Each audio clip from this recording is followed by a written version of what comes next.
Joining us for our community showcase for our final session of the day, Yeet Darcine at Trendjol, CTO, Director of Engineering for core e-commerce platform at Trendjol, one of the region's largest e-commerce companies with a 2,000-person engineering team. Yeet's going to walk through how they used LLMs and automation to raise delivery speed by 30% without breaking production. And importantly, he's going to tell us what's worked and what didn't work. So please, warm welcome for Yeet.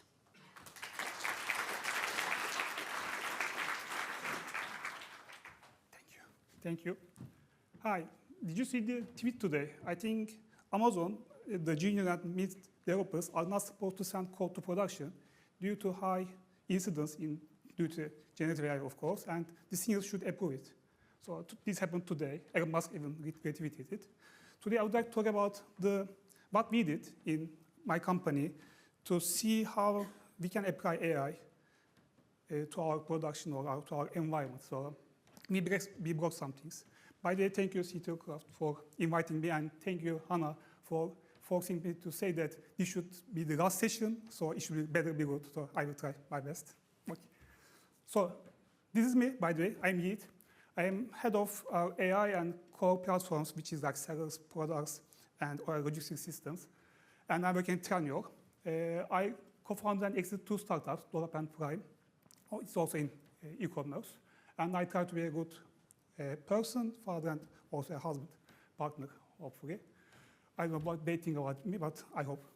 And today, I think we will go over like in 4 acts, like any good story. Like in the act 1, we will how we look at the opportunity in AI. And in the second one, we will try to see how the journey went through, how we felt it, by the way. It's like a 1-year journey. And in the third one, I will show you about the results that we were able to see. And in the fourth one, I just will give you some like tips and tricks so you can apply it to your company, hopefully. I think you have seen this today in the morning.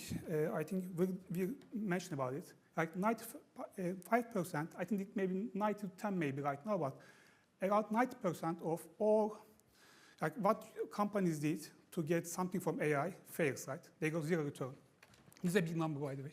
Like the 5 or 10% can get some value from the AI, from generative AI, or anything that they can put in their system that they can transform how they work. We are not in the top at this 10%. We try to be as a company, but the thing is like, let me show you what we are, by the way. Anyone knows Trendjol? No? Perfect. So you have a better shock effect because we are first come from Turkey, 10 million variation, more than that right now. We are the biggest e-commerce player in the region. We operate in Turkey, of course, Central Eastern Europe. If anyone from Romania, I think they will know us. Also in other countries. We operate in Gulf. We have 50 million customers, 300,000 sellers, around 1 billion products, SKUs, like millions of orders per day. So you get the idea of how big it is. And also in tech side, we were doing like 800 purchases per day. So it's like per day. And also we have around 2,000 people in tech. So it's a big operation that we do. And also we have some bottlenecks, right? I mean, we are one of the, I think, for me, a very fast company in terms of delivering value. But I mean, we saw that we have some, in the lead time, it was getting slower. We had some rising costs because the complexity is high, right? And also, the productivity was not that it used to be years before. It's not solved with AI, but we had these issues. We also have some quality issues, like we have 100 major and minor instances per month, which is, I think, very high, which was very high. And we don't have enough documentation and tests back then. And one day, I think it was in the end of 2024, or I maybe started, we saw Cursor, right? The Cursor, like, there was something called Cursor that you can use. You can just generate code. A mobile developer can go and deploy something in production in backend side or front-end side. A front-end developer can code in backend. A backend can code in front-end, anything. So people try to get used to this Cursor thing, and we were just happy. But we are going to get regular operation, air operation in the company, in the 10 billion company, right? So of course, it turned into chaos. So I will just give you how we went, we still chaos, but how we try to manage it, we control it. So after this year, I can see that, that this system, this resistant result that we went through, it's what we lived with, right? So in the thing about like airline, if you fly, if first time you fly, you get terrified, right? Something is flying like 10 kilometers above you, and it's terrifying. It's X1, or the first phase. In the second phase, you go into cockpit with the instructor, and you learn to fly. And the third phase, you have like a plane, you have some passengers, maybe 5 or 10. You go from point A to point B. And in the last phase, you become an airline company, like British Airways or something. So that's how we went through in this journey. In first phase, as we talked right here also, there was a resistance, right? Still, it says like the junior developer, sorry. So I will talk about the first phase. Right? Then the first phase, what we did was, as we start with guerrilla operation, there was some kind of chaos, so we identified a champion. The champion, like someone who's good at tech, who can just fix things or find things or just be able to develop or be able to just use AI and show that we can get results within days, not weeks, not months maybe. And we start on a pilot project so that we can see that the benefit from how we get benefit from the AI or generative AI. And we also have to have a safety net for people, because this was me, by the way, not the first one. They have a safety net so that we will have some kind of resistance, and then we can have a safe place that they can just try and find out new things. Yeah, as I said, the resistance was real, because people talk about like this AI will, like the junior developers will no longer be there, or we will lose our programming skills, or the securities are damn too high, quality will suffer. All true. Today, as I said, Amazon said junior developers will not deploy because they have quality issues maybe, and they're right. Or we have security risks. I will show you in a few slides. Yes, we have, by the way. The risks are high. But when we look at this thing, we think about like how can't make phrases perfect, I guess. If someone gives us a chainsaw, we are saying, nah, we don't need a chainsaw. We just use the crosscut, the manual one, because you will get weak. No, you still can use chainsaw, but you will need different skills and different muscles to do that. So we are still thinking about how we can use this chainsaw. It's something very powerful, but something very maybe dangerous. But you should have different skills and muscle side. So we still look at the issue like this. So it was fun, but then the bad guys, the security, the regulators, the developers, we don't allow them, I know, and they found us. You know, we had a guerrilla operation. So they said, you are exposing our code to outer space. You are just having some kind of problem here. We are just giving our data to outside. So even if we are in e-commerce, it's not like fintech, but still we have, they were very afraid. And they are right, by the way. It's not about like, you can just open everything that you have. So there should be like a system. It's not like we should go around them. We should involve them. So it was our first fail, that we think we can go around security to use the system. Instead, what we should have done is we should include them to our system, to way of working, so that they can understand what we are dealing with. By the way, this is from Appirio. They are right that this is for the Fortune 50 companies, I guess. The security risks are 10 times higher right now because of the AI usage that we think it is always correct and secure and everything, because it is not. Think like this. It's like giving a baby, a toddler, a permanent marker, right? The creativity is enormous, but the baby can draw on your car, on the wall, on your data, and everything. So you don't want that, right? So there should be a system that you should prevent from our developers, engineers, to, break something. Also, in terms of development, we had some problems, because we think that like 90% of the developers think that we are faster, right? Actually, we are not. It's like 20% slower than the expected one, because AI creates the illusion of productivity. We create more code. We create more artifacts. We deploy more. We create more PRs. But But we also face is we have to teach the AI or the LLMs or anything to understand our code base. We have to debug it. We have to talk with it. It's time consuming, by the way, right? So we have to, we have to make sure that we are just measuring everything correctly. As Peter Drucker said, decades ago, I guess, we have to have like a measurement system so that we can manage it. I know that from a pragmatic engineer, like GitHub, Google, Dropbox, Monzo addressing, they have like different like metrics to check. I mean, we have our metrics. We were obsessed with read time, incidents, PR number, etc. And also, we already had that system, so it was easy for us that we were using 4 key metrics. But they have all their own metrics to track while doing this change, the mind change. So I make sure that you have like a metric that you are obsessed with, so that you can make sure it's going on track. And after we do that, we go on to phase 2, which means is we start execution. We choose a team, customer experience team, which works with agents and bots and chatbots. So we obsess with the metrics and we do the hands-on management. I can say micro-interested, let's say, not going to every detail, but seeing that every metric is going well, or if something goes not off the track, we make sure that it's going on the track. So in the pilot phase, we have MCP servers. It's way back in March or April, I think, last year. We have internal community. We have chaotic but in a control, like lives, let's say. And also we choose a suitable domain, which was customer experience, as I said earlier, so that we can make sure everything is going on track.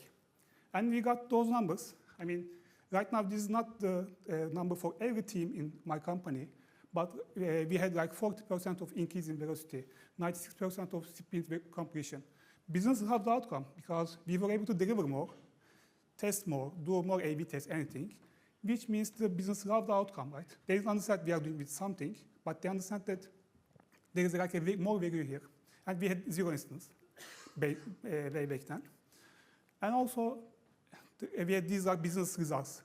These are not tech results, this is the business results. This is customer love numbers, this is MPS, the fast response from the bots, or chatbot success. These are the numbers that we can ask, or we can just make sure that our business and tech comes together and agree that we can create value from the generative AI or LLMs.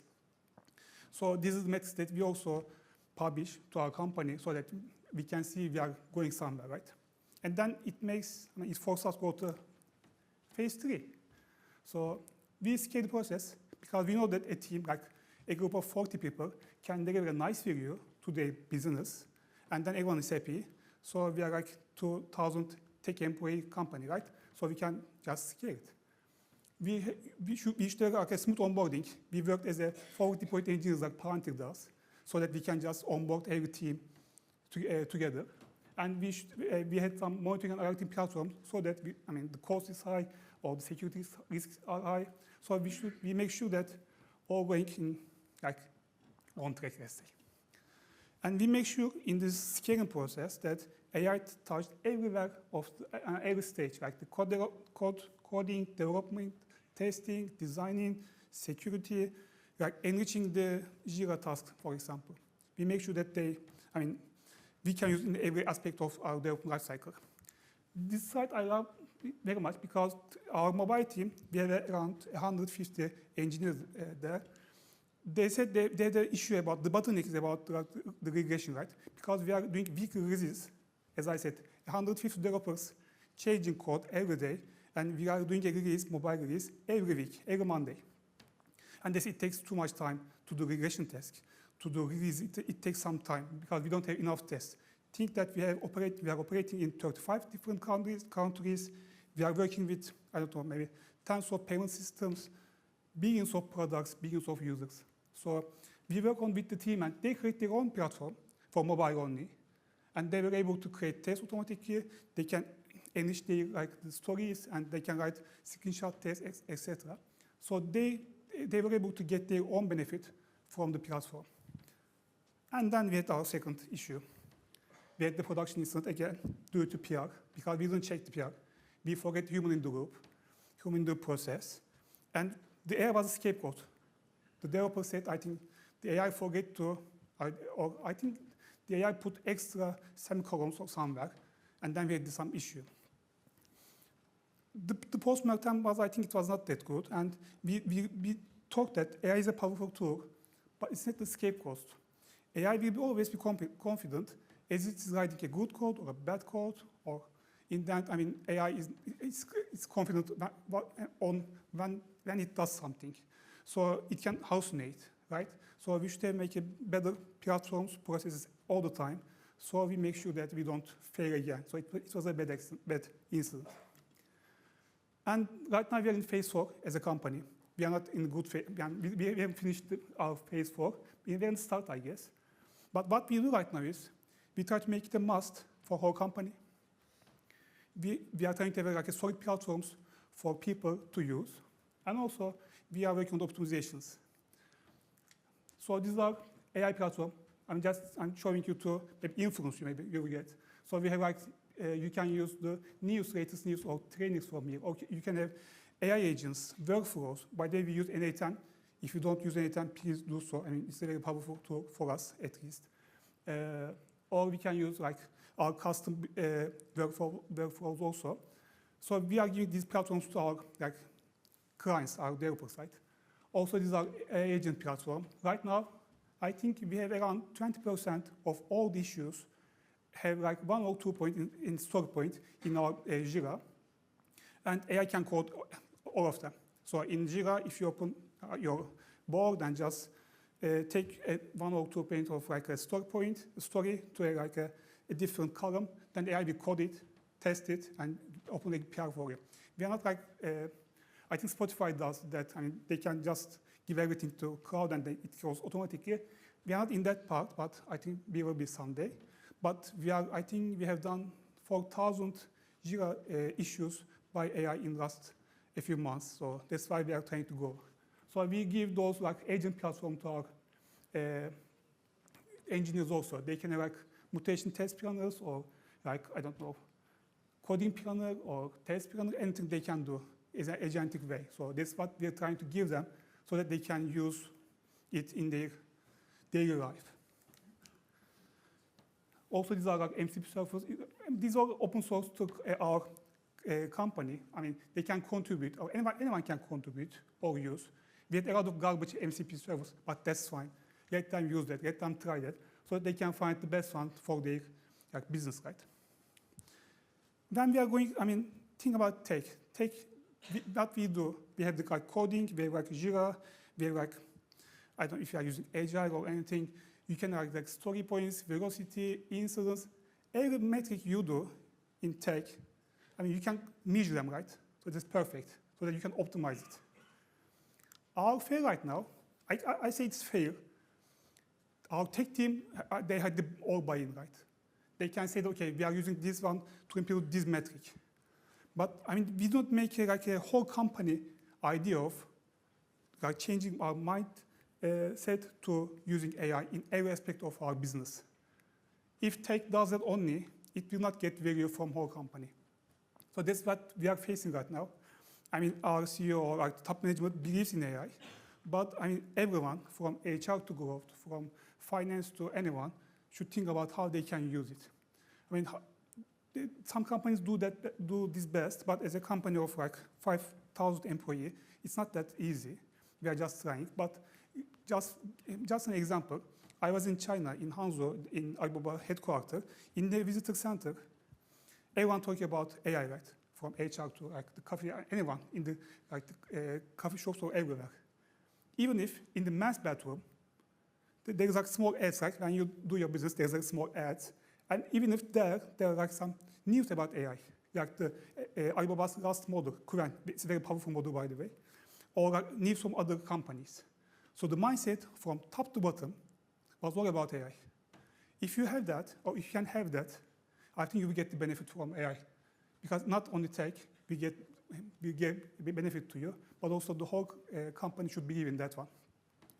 So for us, what have been changed? We have better lead time. We have like 700, not only because of AI, but the mindset change. we have more business failure with the same developers. Our instance decreased, and as I said, 1 or 2 point stories are coded by AI, and hopefully have more happy development team. We also have gains from the business side. We have banner generations, legal AI solutions, like the HR feedback mechanism are more like faster from our systems. Translations are much faster. Like they are like the sound of our company, right? Not like normal Google Translate stuff. It's like the push messages, emails are sounding like us, are done much more easier. But today we talk about like 10x engineer. I think it was a very powerful presentation from, I think from McKinsey. They said that we are always thinking about 10x engineer, right, as developers. But if we can convert 10x engineer mindset to 10x teams, to 10x company, then I think we will get the full benefit. It's not about changing, making me as a developer a 10x engineer. It's about making the company a 10x company, more productive, faster, I don't know, more optimized, whatever you name it. But I think this is the most important thing. I mean, and the answer to do that, I think, is in the platforms. And the culture also. I mean, you cannot scale the individual brilliance by hiring more individuals, brilliant people, but you can have the best platform so that you can have this brilliant platform to everyone, so that you can benefit from all, right? That's what we believe. And today I saw that, by the way. 1 year ago, 10th of March, 2025, CEO of Anthropic said that like not all code may be generated by AI. Just 1 year ago this day. And I think it is like they are coming to that right now. Also, Carpet said like, I'm just coding in English. So this is not like future, this is happening now, right? So we are not just carpenters, we are just architects. And every organization in this room, maybe, or in world, have to prepare for this shift. So let me take time. So I am just giving you what we did. As I said, you can Spark in some place in your organization. You pilot it, make sure the business and tech aligns with it. Then you scale it to whole company or part of the company, and then you optimize it. That's what we did. And in my last 2 slides, I will just I ask you to think. You know deja vu, right? In the Matrix, you remember the Neo sees a cat and it goes again. It's like feeling the same thing again. Vujede, George Carlin, I think, coined it. It's the strange feeling that you have never seen this before, even though you have done it 1,000,000 times. It's like waking up next to your loved one and seeing her or him again and going in love again, right? So I would like you to think, how would you do your daily work if you were doing it for the first time? Not about coding. Think about product management. Think about designing. Think about how you get the, I don't know, like requirements. Think about how you do everything in your job. And document it, and then we can make it like faster, better, or I don't know, more optimized way. And this one, I think, as it was in the first slide, I think this one will decide on where you are in this picture. We use AI as a faster typewriter, so it can write code. It's good, by the way. But will you be like one of the transformers who will reimagine how the development will work based on the same rules, like, I don't know, like extreme programming values, but in a different way. So this is, I think, the motivation that you should have if you would like to change a company. I mean, we were able to spark it for a 2,000 tech company, and I think everyone can do. So I think this is my last slide. So this is the last session, last slide of today, I think. So I hope no one, I've never seen someone step, so I think it's okay. So yeah, that's me. Thank you.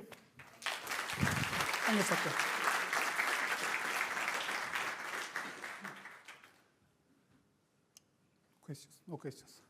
I was going to say, don't leave just yet, because I'm Okay. sure we will probably have some questions for you on Slido Okay. that'll be coming up. So let's see if we can get those up. There you Okay. go.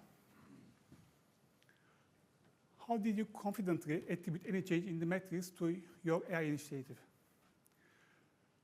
I mean, we had the luck to try. I mean, we can just, as a big company, we have 250 domain teams, so that we can try anything in different parts, right? So that we can just do A/B tests. So when we do an A/B test in one team and do another in team B, we can see how it affects their performance or their metrics. Like it's better lead time, the instance start to increase, or I don't know, how it affects their metrics that we look.